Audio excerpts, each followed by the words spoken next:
All right, should be live. I'm going to go ahead and I'm finishing the last couple things for the stream on the YouTube side, but it sure looks like we're live. Sorry that I'm just getting the projection's already out, but I just got back to my place early this morning. So yeah, I'm doing all this last minute here. All right, we're all good. What's going on, Ken? So this is let's see. As stated, I just finished the projection, so I haven't really ran a ton of stuff yet. But we can go ahead and share and look at these speeds and stuff. So when we're just looking at the grid, actually let me take this put over here. I think right off the bat, when we look at New Hampshire, I mean let's actually go ahead and do some other things as well. Let's go look back at the last couple New Hampshire races. Also, I have no clue. I didn't watch any of the truck race. Okay, I didn't watch diddly squat of the truck race. As counter, uh, as counterintuitive as it seems, if you're gonna lose, as stated, we talk about the distribution of contests and really focusing on stuff. If you're gonna lose in DFS contests, you want it to look like this. Okay. So, I have no clue what happened. I did not see the race. Clearly, I was underweight on Corey Heim, but I have no idea who crashed out.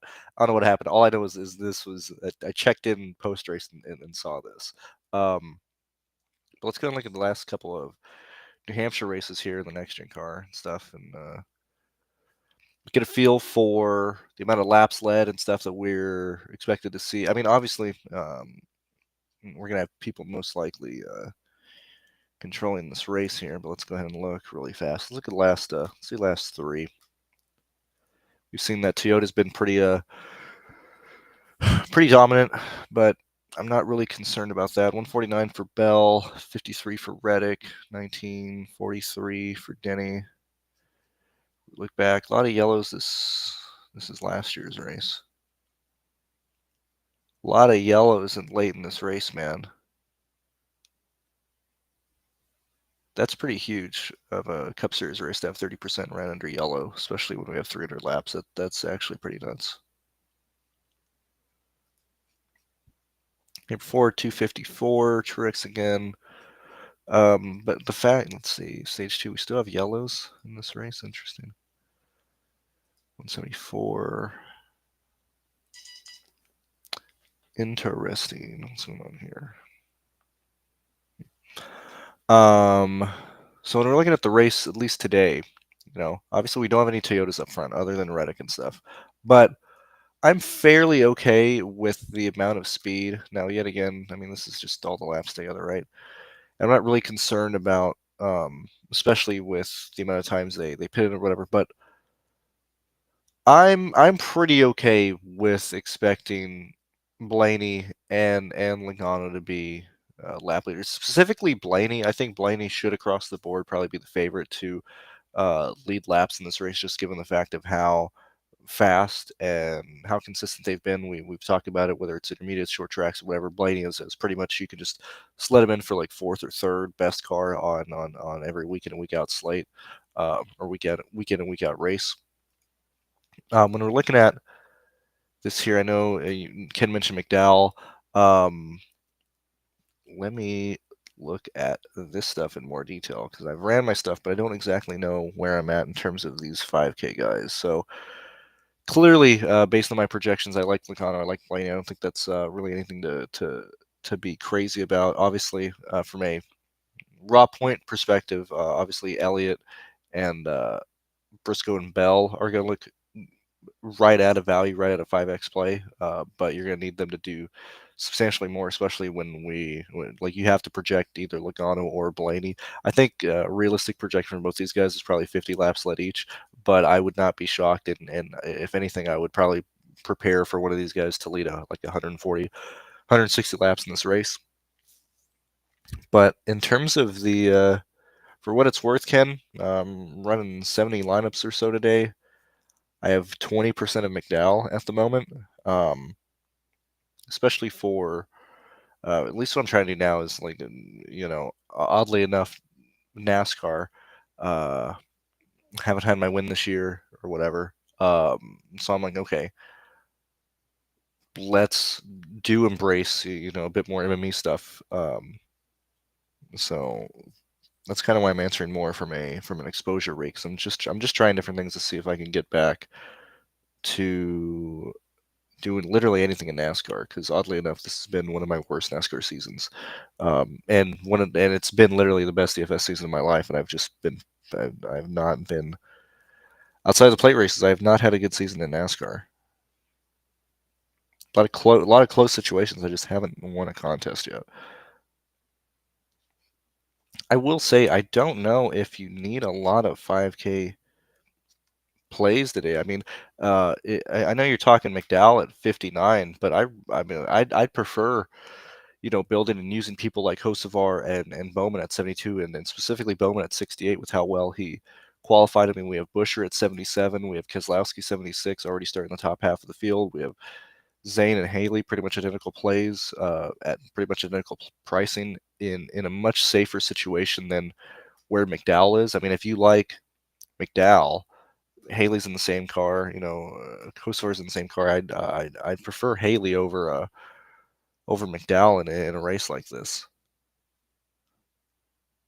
Let me see what's going on here. I'm probably not going to have any SVG today. The major thing of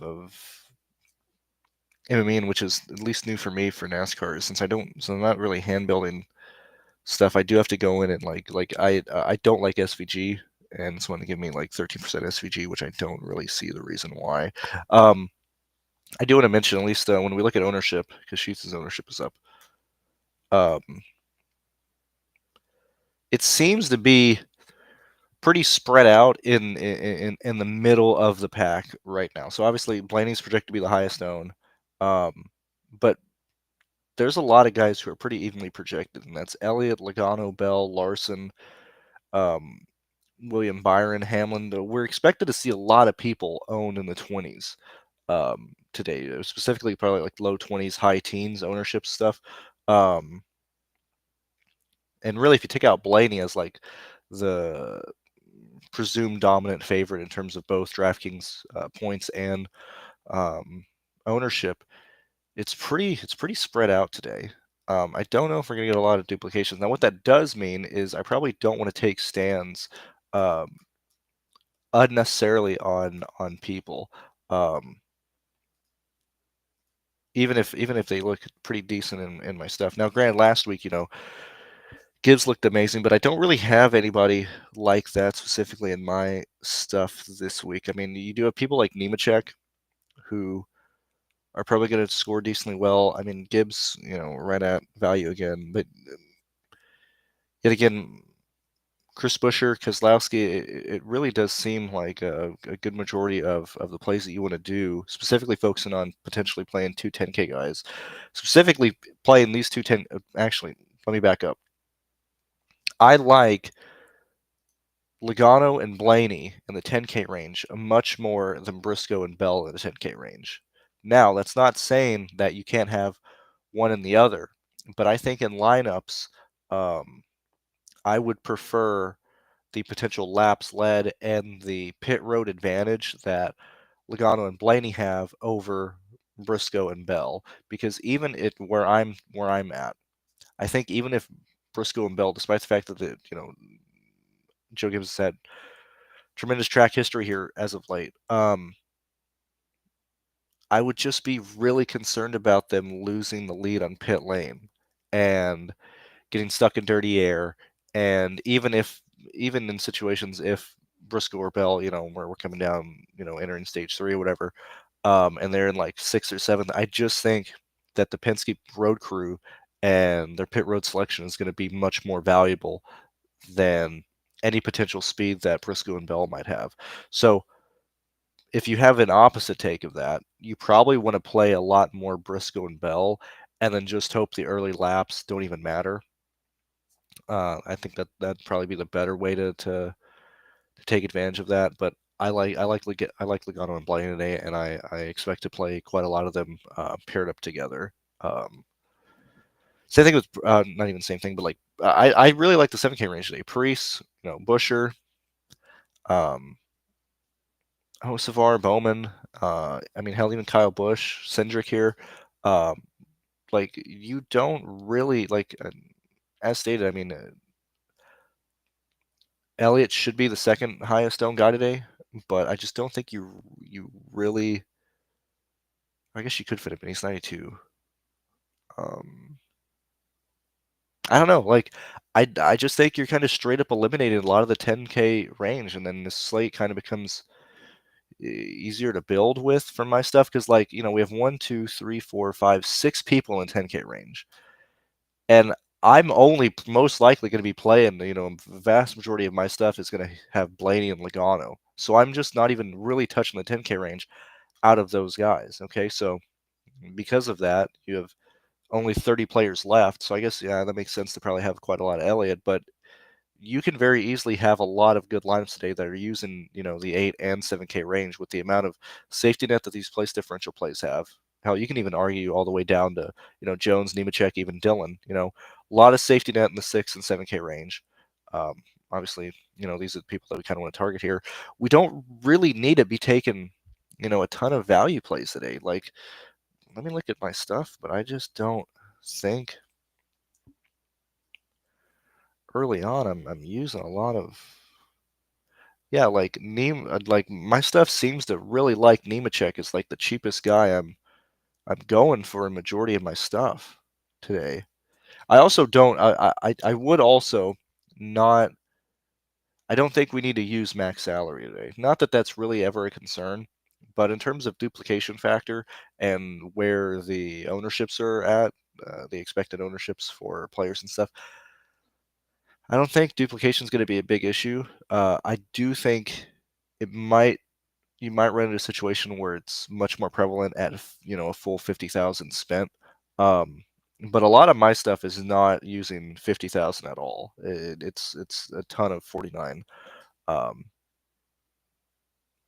um, 49,000 spent and stuff like that. Let me see if anybody else is saying anything. Obviously, the NASCAR stuff gets much more, or it gets much less looks and views during NFL season, but I still like to talk and go live and everything. I appreciate the. Let me see what's going on here. Um, let's see. Let's say I talk McDowell. Okay. Yeah, it's,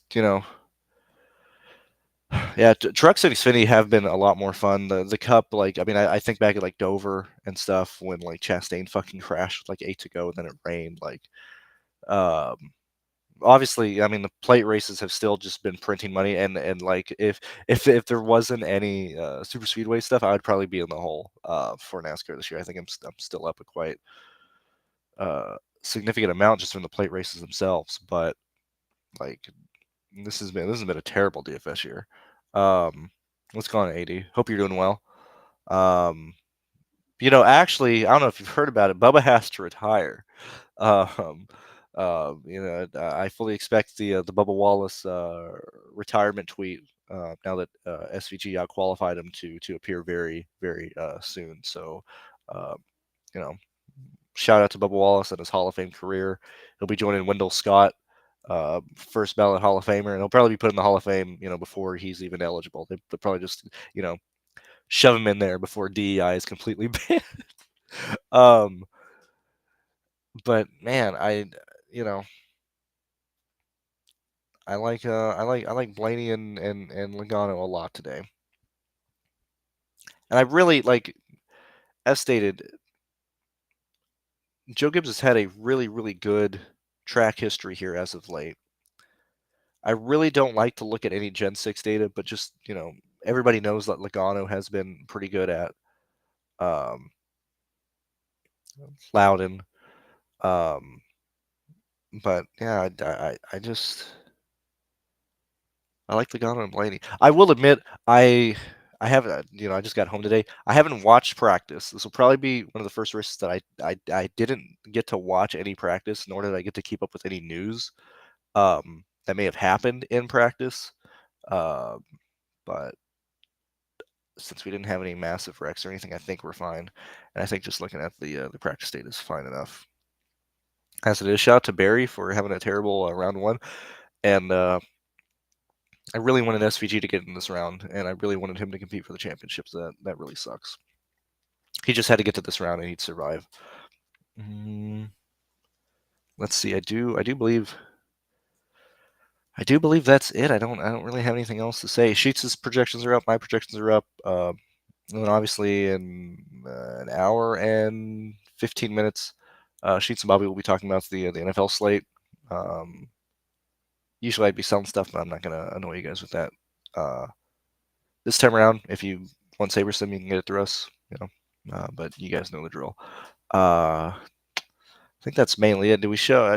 Let's go ahead and see. I haven't finished yet. These are early exposures and stuff. But I don't know if I want 80 and 70% or 80 and 70 here, but these will probably be my ass guys for sure. I still got to go in and remove. Like I don't want any SVG and stuff, but this is where I'm at right now for this race here. Anyway, thank you guys for being here. Thank you for still watching my stuff, supporting me. Hope everybody has a good Sunday, and see you guys later. Bye bye.